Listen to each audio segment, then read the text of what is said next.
Énigme et aventure.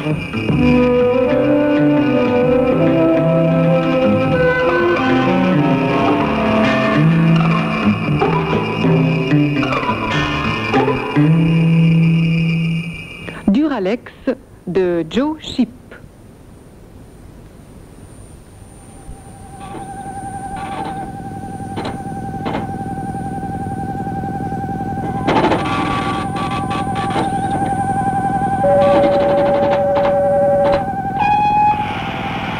Allô, terminal interne 16, j'écoute. Vous avez reçu l'information 1.2. La demande de ratification pour un tribunal de district. Ce tribunal fait par le tribunal de justice le dossier du procès et le projet de sanction. Mais qui voilà donc? Garde à vous. Oh. Bonjour. Bonjour les beaux garçons. Oh Dieu, mais c'est pas vrai, vous avez l'air de bosser dur aujourd'hui. Je ne voudrais pas vous déranger. Voyons, ma petite Neige, 3 semaines sans toi, c'est trop de souffrance. Permets-moi tout de même de souffler pour marquer ton retour. D'autant plus que vous avez 20 minutes de retard, Madame Deville. Comme d'habitude, Madame Deville. Avez-vous une excuse de vos parents, Madame Deville? Écrase du con. Figurez-vous que j'étais dans le cabinet intime de Monsieur Vladimir Glovs. Et que Monsieur Glovs, qui me faisait le grand honneur de me proposer... Oui, ça, on s'en serait douté. C'est non obsédé. De me proposer une augmentation et un changement d'affectation pour un poste mieux adapté à mes remarquables capacités professionnelles et temps. Oh non, c'est pas vrai. Mais tu vas pas nous faire ça, quand même. J'ai dit que je vais réfléchir et que j'étais très honorée. Mais je crois que je vais refuser. Je tiens trop à votre inestimable compagnie, mes chéris. Hein? Et puis j'ai trop besoin de vous pour terminer ma thèse sur l'indicible solitude des mâles frustrés dans les grands ensembles électroniques. Comme tu nous comprends bien, petite Neige. Mais tu dois être fatiguée. Oui. C'est toi donc. Merci. Et regarde comme ta petite place est propre et nette. Oui. Et Julie a passé un bon moment, tu sais. À partir de maintenant, on va s'occuper de toi. On sera au micro-soin irréprochable. Et on veut quand même pas risquer de perdre une aussi remarquable collaboratrice. La perle du grand terminal de justice. Oh là là, que vous êtes dur. Eh bien, c'est vrai que je suis claquée. Ces 3 semaines de service, ça n'a pas été de la tarte. Oh non, vous êtes quand même des amours. Vous avez pensé à des fleurs. Quel beau bouquet. Dommage. Parce qu'elles ne vont pas rester longtemps ici. Vous savez bien que Jules en a horreur. C'est très joli, mais ça fait des poussières qui vont dans la machine et Salomon, il n'aime pas ça. Bon, allez, c'est pas tout au boulot. Tiens, moi j'ai les doigts qui me démangent. Quelqu'un peut-il me dire ce qu'il est au menu ces temps? Scandale bancaire, meurtre passionnel? Pour te mettre dans le bain, on t'a réservé quelques petits flagrants délits, cambriolage, vol à la tire. Mais quand tu seras bien en train, il y a un très intéressant litige entre propriétaire et locataire à Renan, tu verras. Monsieur est trop bon. Ah, oui, ta console a été révisée pendant ton absence, tu la trouveras sûrement plus nerveuse. On s'en était un peu servi, et elle déconnait, elle passait des messages vraiment bizarres. Bon, maintenant ça devrait aller. Oui, mais il y a eu d'autres consoles qui déconnaient. Enfin, si tu veux savoir les potins qu'on commence à chuchoter ici, ma petite Neige, c'est qu'il se pourrait bien que le dieu Salomon soit en train de devenir caca. Ah oui? Oh, pauvre Salomon. J'aurais jamais cru ça de lui. Allez, mais on verra bien. Bon, eh ben c'est parti.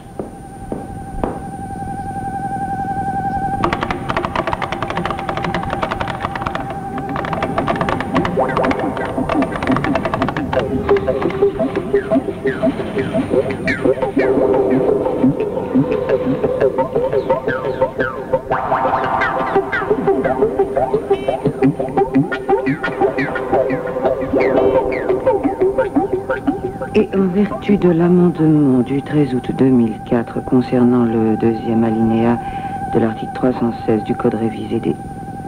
Oh, mais qui que c'est que ça? Mais il est complètement loufdingue. Et les copains, mais c'est vrai qu'il débloque le vieux papa? Ah, fais voir. Pas mal. Il recommence, le salaud. Vite, passe sur imprimante. Cette fois, il ne faut pas lui laisser le temps d'effacer la communication. Et passe-le en vocal aussi, qu'on rigole. Oui. Voilà, c'est fait. Dossier en cours. ANKO. Sentence confirmée. Irrévocable. Exécution mardi 30 juin 2017 à 13h par broyage vibrationnel de la matière cervicale.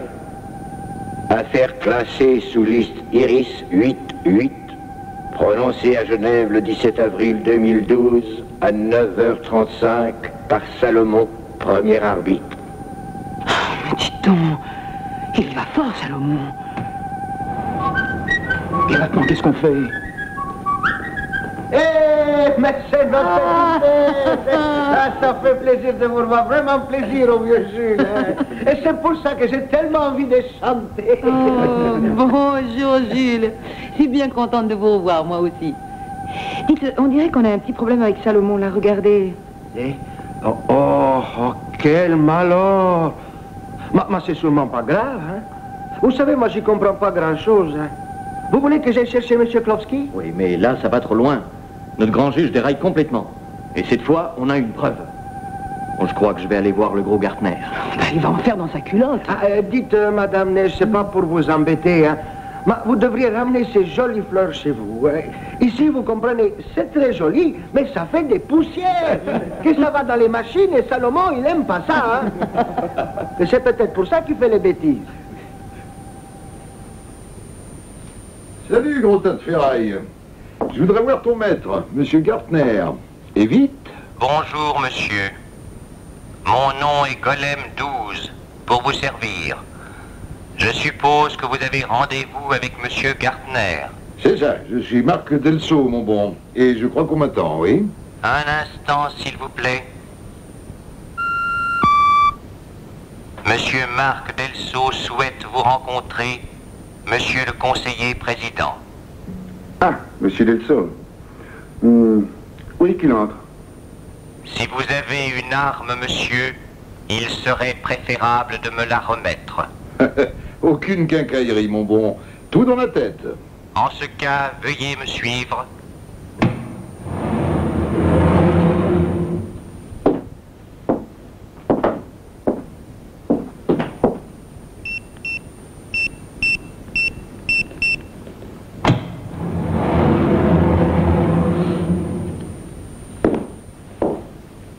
Ah, quel luxe de précaution, monsieur le conseiller.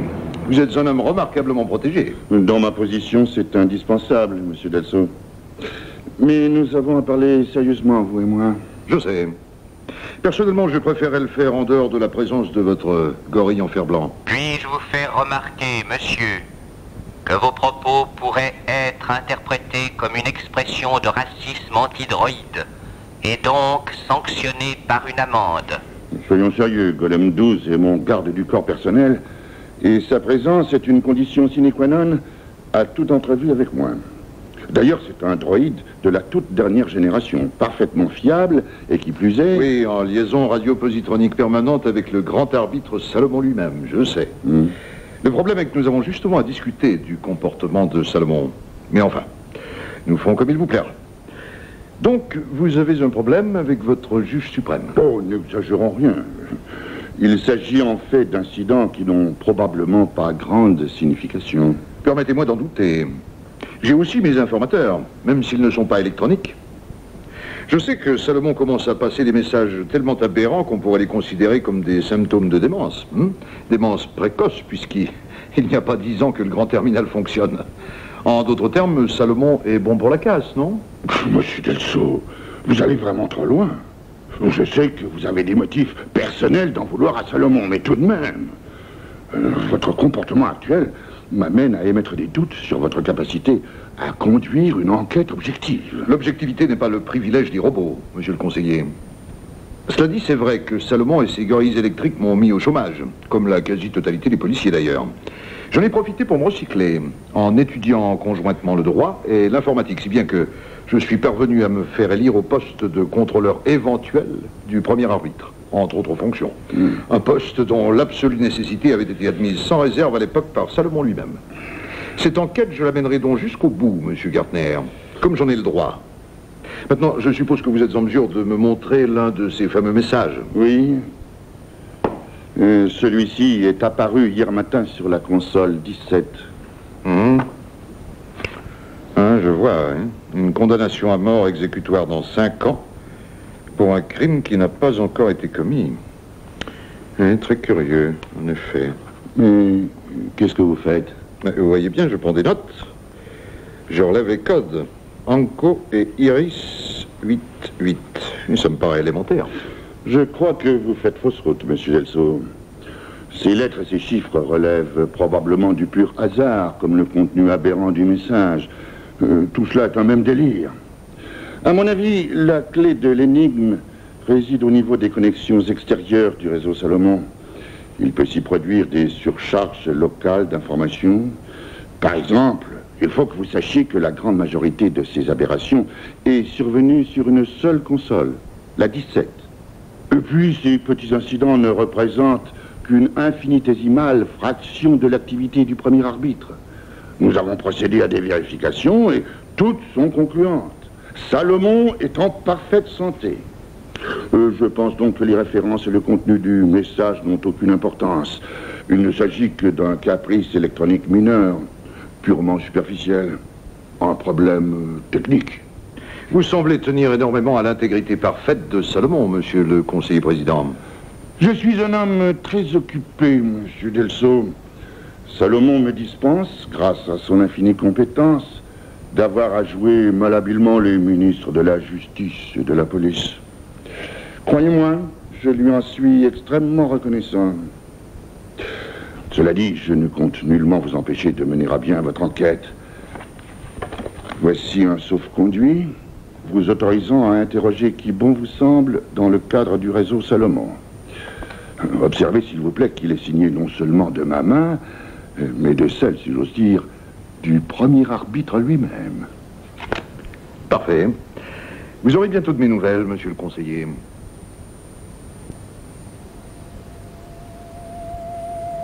J'aimerais savoir ce que vous pensez personnellement de cette affaire, professeur Klofsky.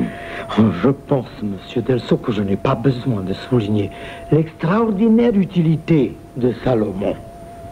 Chacun sait qu'il représente l'autorité suprême de la nation au niveau juridique, à tous les degrés.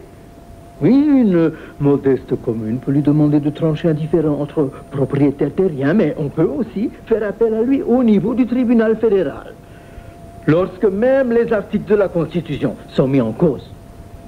De plus, on lui soumet systématiquement toutes les condamnations. Pour qu'une sentence soit réputée juste, il faut qu'elle ait l'assentiment de Salomon. Il joue donc le rôle d'arbitre infaillible, que nul n'aura jamais l'affront de contester. Seule la froide impartialité des circuits positroniques de Salomon pouvait rendre possible un tel arbitrage. Oui, mais vous savez comme moi, professeur, que Salomon est pétri d'humanité. Ses mémoires sont nourries d'une législation élaborée au cours des siècles par les hommes. Et même les expertises psychologiques sur lesquelles il fonde certaines de ses sentences sont effectuées par des psychiatres parfaitement humains, et heureusement. Oui, c'est exact. Les lois telles que les a votées le Parlement sont injectées par des hommes dans l'ordinateur. Mais cette mémoire de base est ensuite scellée, c'est-à-dire intouchable. Seul Salomon peut en édicter les modalités d'application. Fort de cette mémoire invulnérable, il peut vraiment se montrer infaillible et inflexible. Sa nature électronique garantit sa neutralité absolue. Oui, d'où la confiance qu'il inspire à tous les citoyens. Est-il vraiment impossible de modifier le code mémoire qui sert de base à toutes ces opérations? Absolument, je puis vous l'assurer. Oui. La mémoire centrale est enfouie à 200 mètres de profondeur. Impossible de l'atteindre de l'extérieur par un tunnel sans que nous nous en apercevions. De plus, des contrôleurs assermentés du gouvernement, du comité législatif international et de la police vérifient tous les jours que les combinaisons témoins n'ont pas été forcées. Oui. Le seul moyen d'altérer cette précieuse mémoire serait de contourner la justice de Salomon. Oui, je suis prêt à céder ma place aux ruses et génies qui y parviendra. Bien, une question encore, professeur Klofsky. Les policiers qui vérifient les combinaisons témoins sont bien des golems, c'est-à-dire des robots qui sont l'émanation radioguidée de Salomon. Un peu comme si le grand juge se surveillait lui-même. Oui, effectivement, ce sont des golems, les seuls policiers incorruptibles, selon moi. Mais il y a aussi des vérificateurs humains à ce niveau-là. C'est toujours un double contrôle qui s'effectue. Ne pourrait-on pas envisager alors, professeur, que, de par sa taille gigantesque et sa complexité, Salomon soit peu à peu parvenu à une conscience autonome? Je veux dire, qu'il ait lui-même décidé de modifier sa propre mémoire scellée, pour des raisons que nous ignorons. Ah, votre hypothèse, c'est de la science-fiction comme on pouvait en rêver au XXe siècle. Tout à fait ridicule, non. Salomon n'est pas une personne. Ce n'est qu'un outil parfaitement adapté aux tâches pour lesquelles nous l'avons créé. Rien de plus et rien de moins.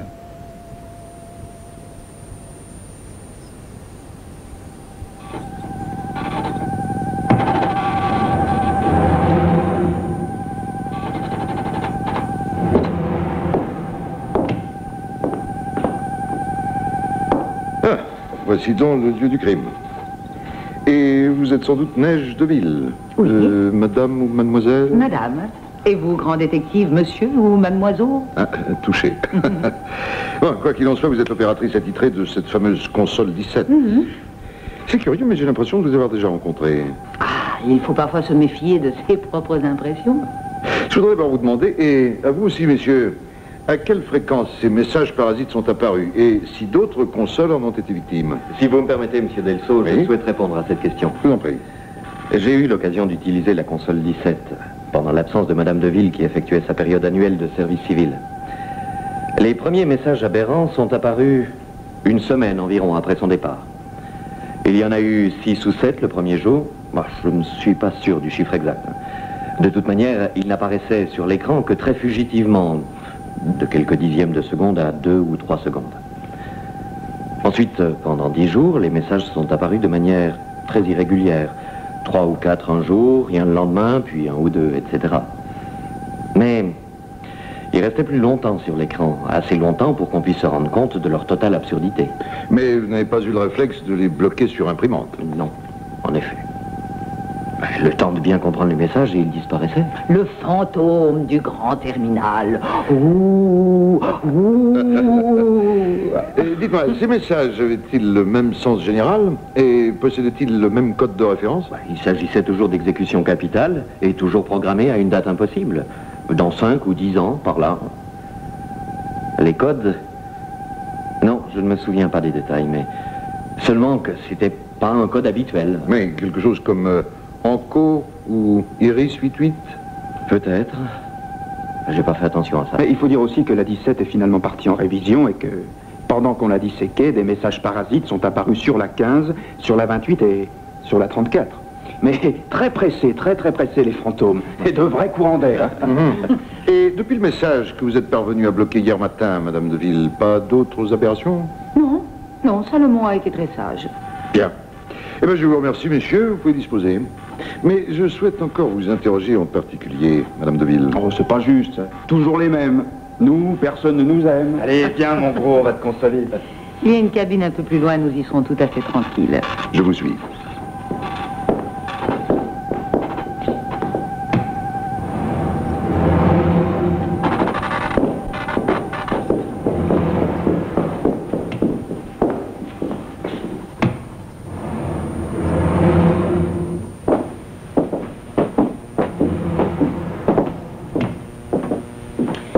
Alors, monsieur Delso, ou faut-il dire commissaire Delso, vous étiez dans la police, je crois. En effet, mais je n'étais qu'inspecteur principal. Et d'ailleurs, ça ne veut plus rien dire aujourd'hui.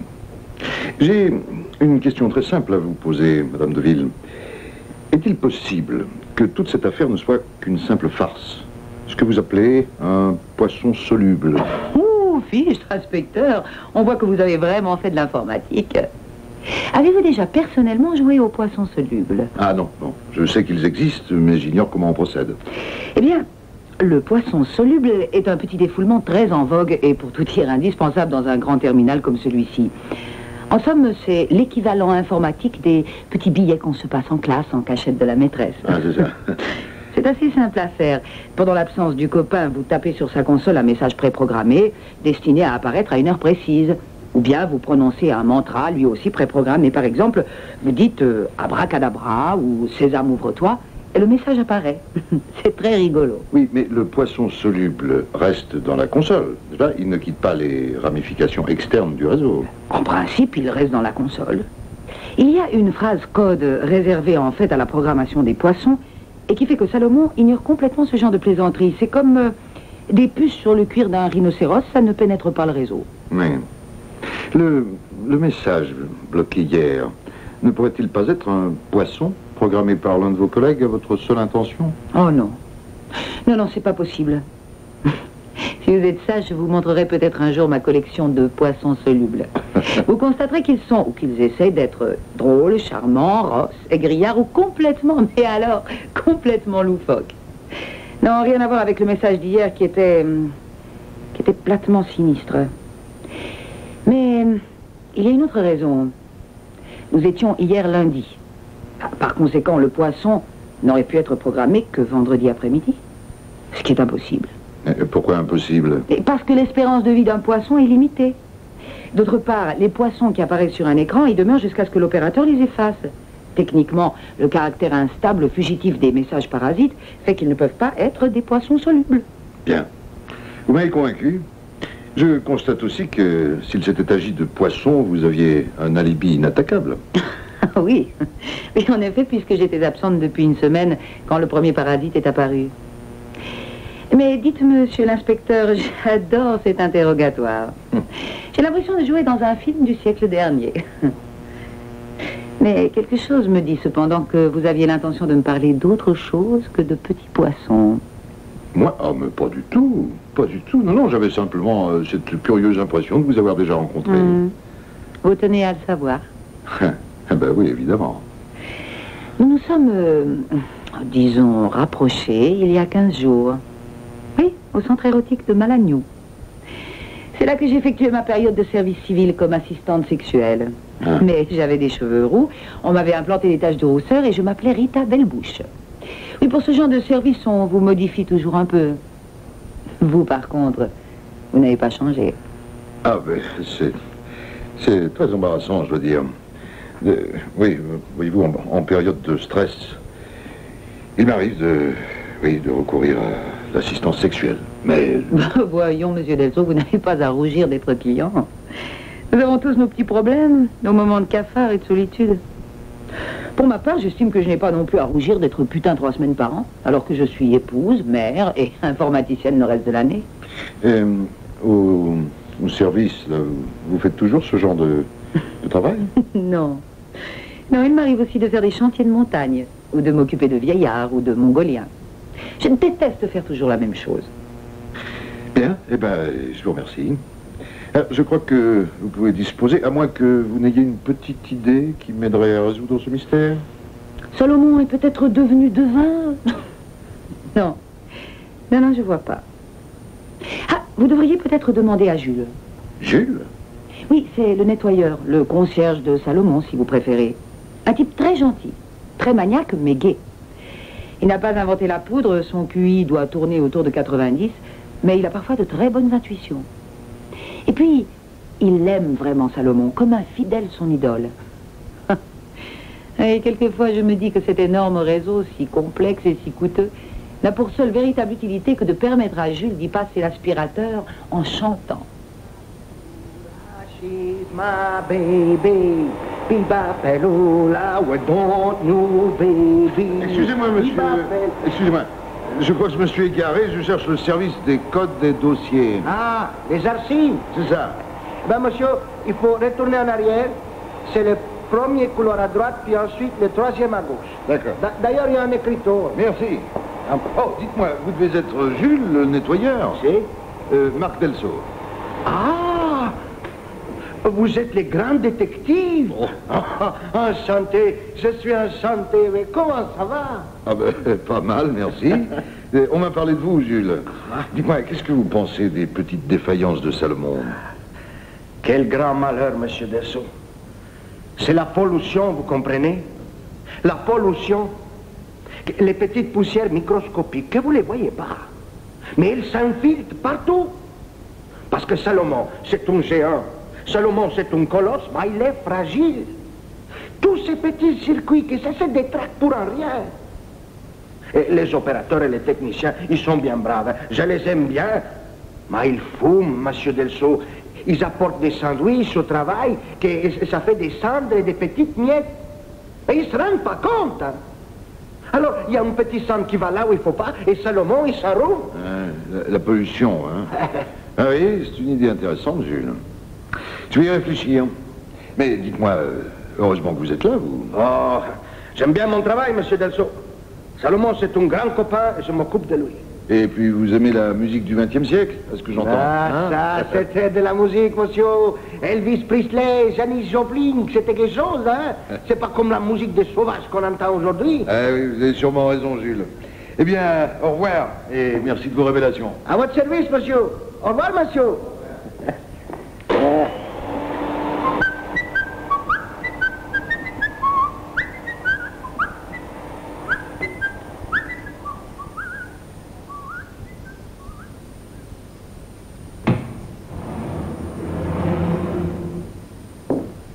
Bonjour, monsieur.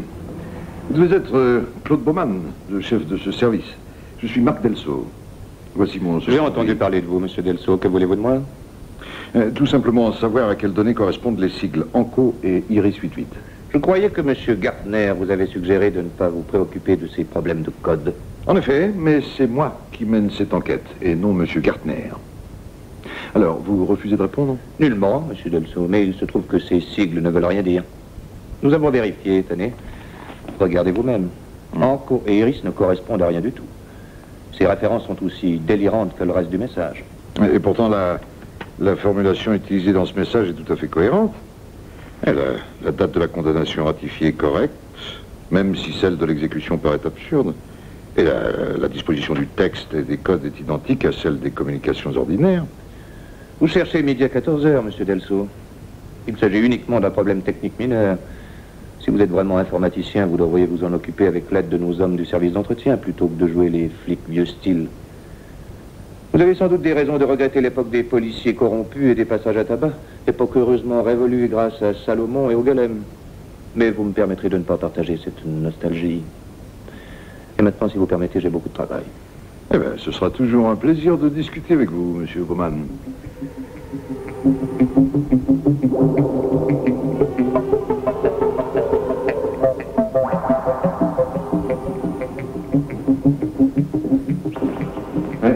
Pas évident tout ça.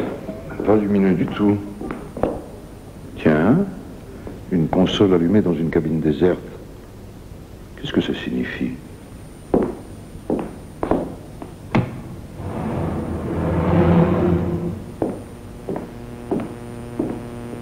Qu'est-ce que c'est que ce message? Bon Dieu, mettons ça en vocal. Attention, très confidentiel. Attention, très confidentiel. Code clé pour ouverture dossier liste Iris 88, Sphinx 22A. Sphinx 22A. Ça alors? Mon vieux Salomon, est-ce que tu aurais décidé de passer aux aveux?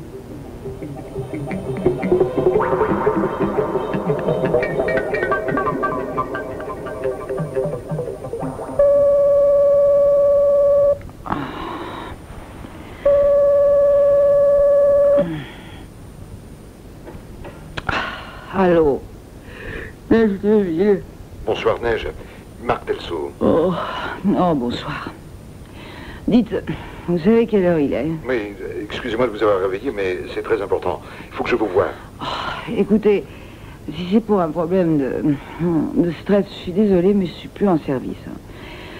Par contre, je peux vous brancher sur une copine. Oh non, il s'agit bien de ça. Écoutez, je viens de découvrir quelque chose de fantastique concernant Salomon. Et vous êtes la seule personne à qui je puisse en parler. C'est urgent. Bon, d'accord. Et retrouvez-moi dans une heure au Lotus Bleu. C'est rue de la Cité. Vous voyez où? Oui, pas de problème. À tout de suite. À tout de suite.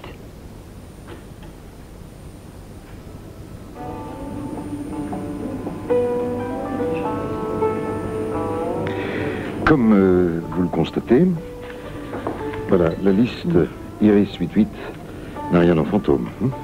Voici tout d'abord le message que j'ai obtenu en tête en composant le code Sphinx 22A.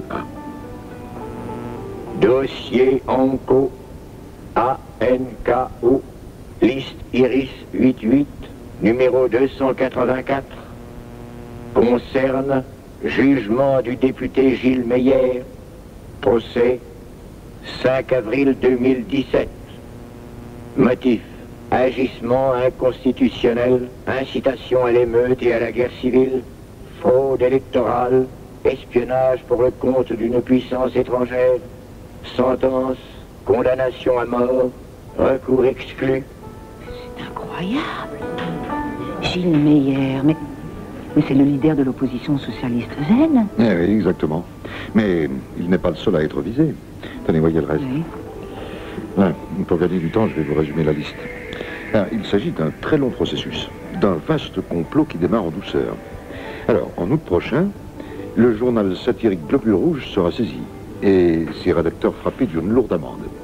En septembre, on expulsera 2 agitateurs d'extrême droite étrangers, très impopulaires d'ailleurs. Et avant la fin de l'année, on aura dissous 7 associations religieuses ou politiques. Là encore, celles qui, selon les sondages, sont actuellement les plus impopulaires, ce qui est très habile. Presque simultanément, on arrêtera 5 personnalités remuantes d'extrême gauche, sous l'inculpation de vol d'explosifs à l'arsenal de Lucerne. D'où l'amorce d'une petite panique dans la population qui permettra de voir renforcer, sans opposition, les pouvoirs du procureur général de l'État. Mais le procureur général, c'est Judex. Eh oui, Judex.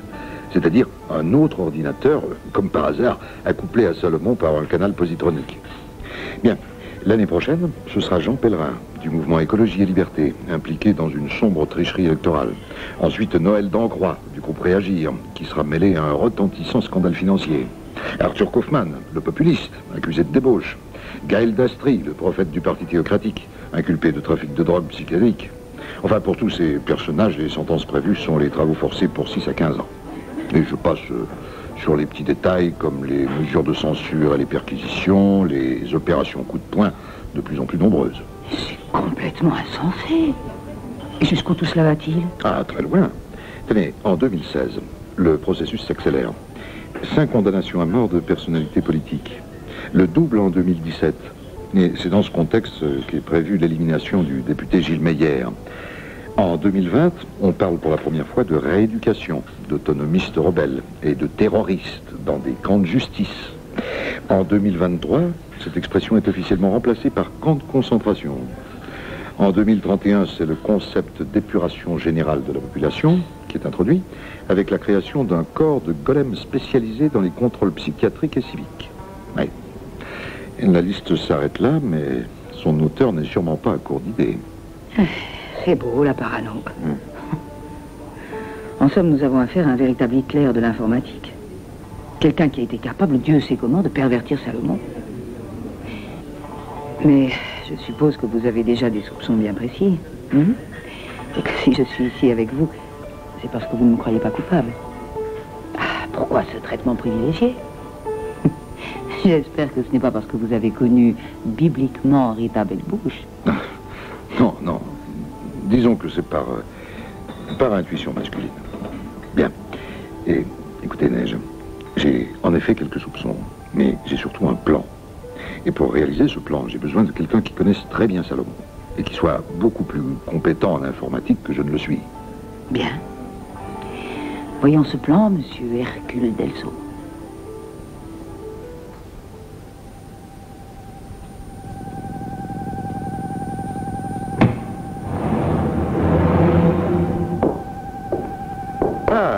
Monsieur Gartner, je suis heureux que malgré votre emploi du temps chargé, malgré le temps de chien qu'il fait dehors, vous ayez pu vous rendre à mon invitation.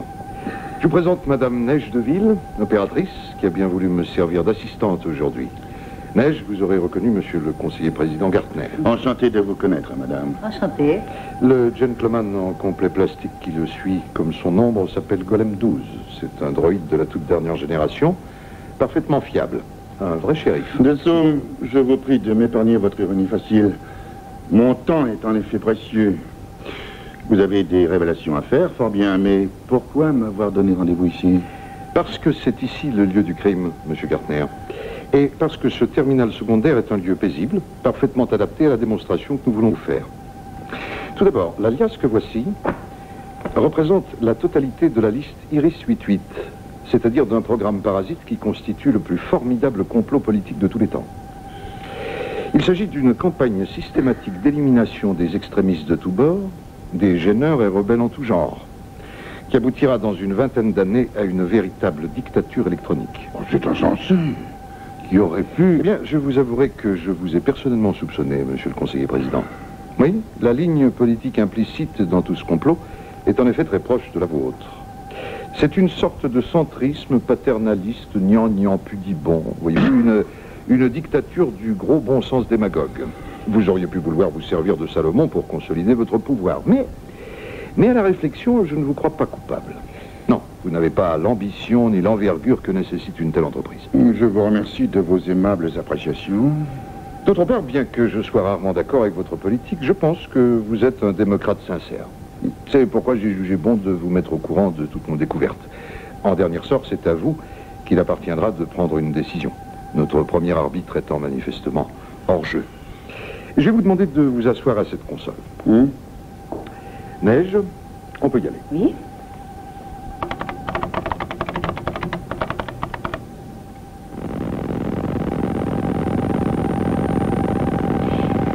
Le diagramme que vous voyez ici, Monsieur Gartner, représente la totalité des ramifications primaires et secondaires de Salomon jusqu'à sa jonction avec l'ordinateur Judex. Maintenant, je vais demander à Salomon de faire apparaître en jaune sur ce diagramme le réseau parasite qui a pour nom de code Sphinx 22A.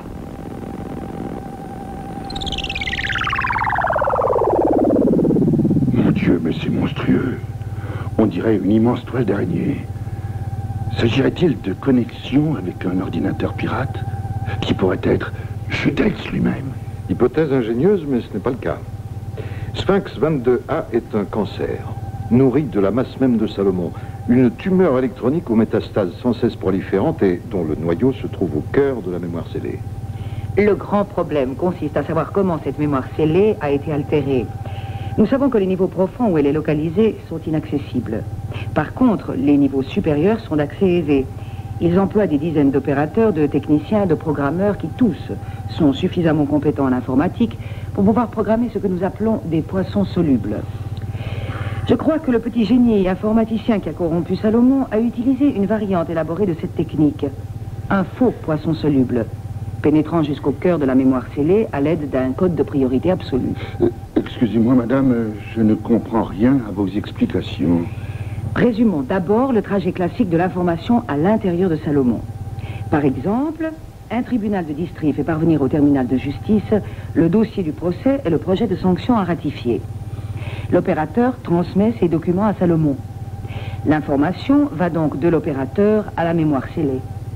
C'est un déplacement d'information que je désignerai par le terme « aller ». Une fois la décision de Salomon prise, l'information revient au terminal de départ sous forme d'approbation, de refus ou de transformation de la sentence prononcée par le tribunal. Ça, c'est le mouvement de retour. Oui. C'est un va-et-vient. Oui, c'est tout à fait clair. Continuez. Eh bien, imaginez maintenant que par un montage sophistiqué, on parvienne à transmettre de nouvelles informations, non par le canal aller, mais par le canal retour. On acheminerait à contresens de faux jugements soi-disant ratifiés par Salomon et que celui-ci va être contraint d'accepter. Mais sur l'ordinateur, cela peut avoir des conséquences terribles. En effet, parce que Salomon doit posséder une cohérence interne rigoureuse pour pouvoir jouer son rôle d'arbitre infaillible. Il va donc être forcé de reconnaître la validité des faux jugements qu'on lui injecte à rebrousse-poil pour rester en accord avec sa logique interne. Le gardien de la loi va devoir changer la loi simplement pour pouvoir rester lui-même, pour conserver la tranquillité d'esprit nécessaire à son bon fonctionnement. Vous avez un bel avenir dans la psychanalyse d'ordinateur, monsieur Delso. Vous ne croyez pas si bien dire. Salomon manifeste tous les signes d'un intense complexe de culpabilité. Je crois qu'il digère en fait très mal cette intrusion de données contradictoires, au point qu'il éprouve le besoin de s'en libérer sous la forme d'un rejet anarchique d'informations, d'où les divagations de la console 17. En d'autres termes, si je suis jusqu'au bout votre raisonnement, il y aurait dans l'entourage de Salomon un dangereux mégalomane qui a pris le parti d'utiliser l'ordinateur pour assouvir sa propre soif de pouvoir. Bien, mais il ne suffit pas de condamner des gens. Il faut encore apporter des preuves de leurs agissements supposés. Il faut que la police elle-même soit complice de Salomon. Je crois pouvoir répondre à cette objection, monsieur le conseiller. Mais il me semble que votre garde du corps a des vapeurs. Alors, Golem, ça ne va pas? Tu as pris froid sous la pluie? Tu as attrapé une méchante rouille? Je suis parfaitement étanche, monsieur Delso. Je vous prie de bien vouloir lever les mains. Vous êtes en état d'arrestation. Voyons, Golem 12, qu'est-ce que ça signifie? Vous êtes également en état d'arrestation, monsieur Gartner. Mais... ainsi que madame Deville. Je vous conseille de ne pas bouger. Je n'hésiterai pas à faire usage de mon arme. Incroyable. Mais enfin, de quoi nous accuse-t-on? Vous n'avez qu'à regarder l'écran, monsieur Gartner. Non, non, attendez, je le passe en vocal. Dossier Alma, A-L-M-A, liste Iris 88, numéro 1, concerne jugement de Rudy Gartner, conseiller président, Marc Delso, enquêteur, Neige de Ville, opératrice, procès, 19 avril 2012 à 10h45, motif, falsification d'enregistrements légaux, tentative de sabotage du réseau Salomon, complot contre la sécurité de l'État, sentence, condamnation à mort, pas de recours, exécution de la sentence, 19 avril 2012 à 11h15, par broyage vibrationnel de la matière cervicale, prononcé à Genève le 19 avril 2012 par Salomon, premier arbitre. Mais c'est impossible. On ne peut pas nous faire ça. Bien sûr que si, monsieur Gartner. Enfin, puisqu'il nous reste tout de même une demi-heure à vivre, je crois que j'ai le temps de vous l'expliquer. Salomon n'a pas besoin de preuves. Il suffit qu'il ait un dossier codé mentionnant ses preuves. Quant à la complicité de la police, le comportement de votre gorille me semble prouver qu'elle est effective. La presque totalité des policiers humains ont été remplacés par des golems. Des flics parfaitement incorruptibles, je vous l'accorde, sauf dans la mesure où ils sont placés sous l'autorité et la responsabilité directe de Salomon. C'est-à-dire qu'ils ne voient que ce que Salomon leur ordonne de voir. Je crois que nous avons de la visite, monsieur. Professeur Klovski. Bonsoir, monsieur Delso. Dommage, madame Deville. Espèce d'ignoble salaud. Je vous ordonne de nous relâcher immédiatement, vous m'entendez? Mais je ne comprends pas comment vous arrive-t-il, monsieur le conseiller. Non, je venais simplement d'apprendre votre arrivée ici. Je voulais vous entretenir d'un... Professeur Klovski, j'ai à vous informer que vous êtes en état d'arrestation. Comment? Comment, c'est grotesque? Regardez l'écran. Le nom de Klovski a simplement été rajouté au nôtre. Lui aussi est condamné à mort. Ah, bonjour, monsieur, dame, comment ça va? Quelle charmante petite réunion en famille. Bonjour, Jules. Bonjour. Dites-moi, on dirait que vous allez avoir beaucoup de travail ces 20 prochaines années. Beaucoup de nettoyage en perspective. Ah, vous avez raison, monsieur Delso. C'est un grand travail. La saleté, vous comprenez. Elle existe aussi dans la politique. La plus grande pollution, c'est la pollution de l'esprit. Ce sont les petites idées mauvaises qui font comme de la poussière dans la société. Et vous avez horreur de la poussière, Jules. Vous avez décidé de donner un grand coup d'aspirateur. Jules. Alors c'était vous? J'arrive pas à y croire. Et félicitations, Marc. Vous aviez raison de le soupçonner. Eh, voyez-vous, c'est le caractère systématique de la campagne d'épuration Iris 88 qui m'a mis la puce à l'oreille. Un programme tellement petit bourgeois et tellement simpliste que seul un esprit primaire et terriblement conservateur aurait pu l'imaginer. Par exemple, un individu qui, en plein 21e siècle, ne jure que par le rock'n'roll ringard des années 1950 ou 60. Alors je me suis dit que peut-être Jules n'était pas ce qu'il semblait être. Un petit lutin jovial, humble, heureux de son sort de serviteur du grand Salomon. Malheureusement pour nous, Jules était aussi une sorte de génie. Eh oui, l'équivalent informatique de ces calculateurs prodiges qui font des miracles dans un domaine restreint et sont de parfaits imbéciles pour tout le reste. Un maniaque, doté d'un sens inné du camouflage, capable d'observer pendant des années les faits et gestes des informaticiens sans laisser soupçonner qu'il y comprend quelque chose. Je sais lire, monsieur Delso. Je n'ai pas besoin de regarder un opérateur pour savoir comment communiquer avec Salomon. Et je lis aussi les journaux. J'écoute la radio. Je sais ce qui convient à ce pays. Et j'aime mon pays. Je ne veux pas qu'on lui fasse du mal. Mon petit programme vous semble peut-être brutal. Mais il est nécessaire. Je regrette que vous en soyez l'une des premières victimes. Mais songez que dans 20 ans, quand toute la pollution morale sera nettoyée, ce pays sera le plus paisible et le plus heureux du monde. Grâce à mon ami Salomon. 1000 ans de paix et de bonheur. C'est une vieille chanson, Jules. Je vous prie de me pardonner, monsieur, dame. Je n'aurai pas le temps d'assister à votre exécution. J'ai encore beaucoup de travail ce matin. Je vous laisse en compagnie de ce golem jusqu'à ce que les exécuteurs viennent vous chercher.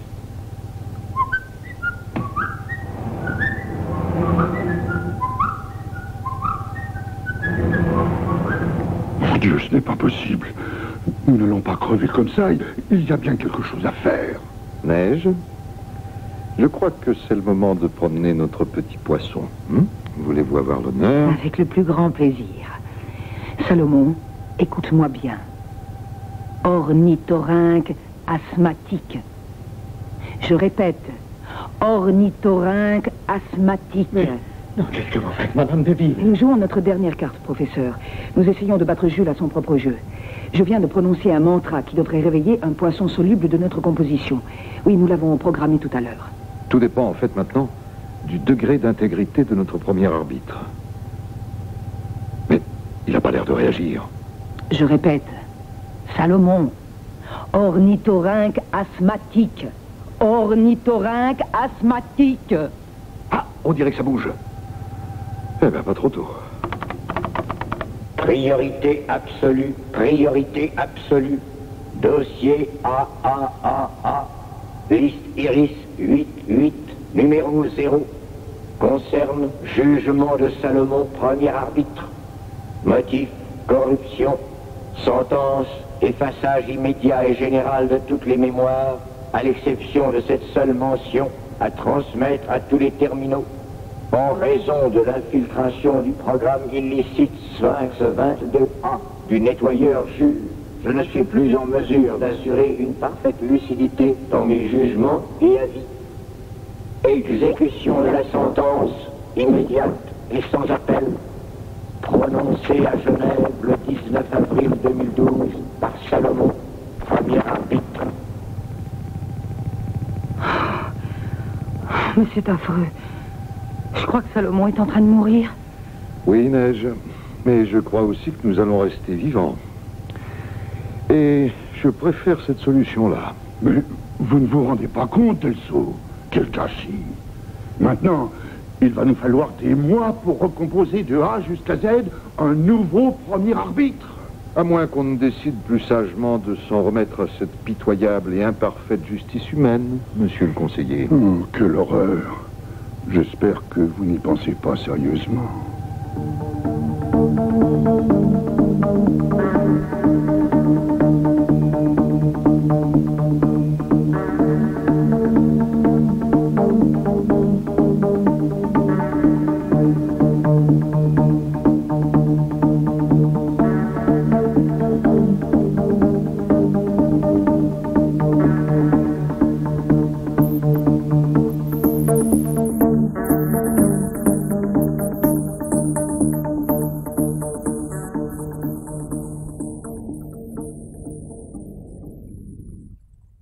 Vous entendiez Duralex, une pièce de Joe Shipp. La distribution était la suivante. Salomon, Paul Pasquier, Neige Deville, Séverine Bujard, Marc Delso, André Schmitt, Jules, Alfredo Niasso, Rudy Gartner, André Pache, Vladimir Klopski, André Faure, Golem 12, Jean Fuller, Claude Baumann, François Sylvain, Jacques, Dominique Gay, Paul, Claude Pasquier, Serge, Philippe Morand. Régie de studio Bernard Junot, prise de son Roland Pergaud, mise en onde Ignace Charrière, assistée d'Anne-Marie Colère.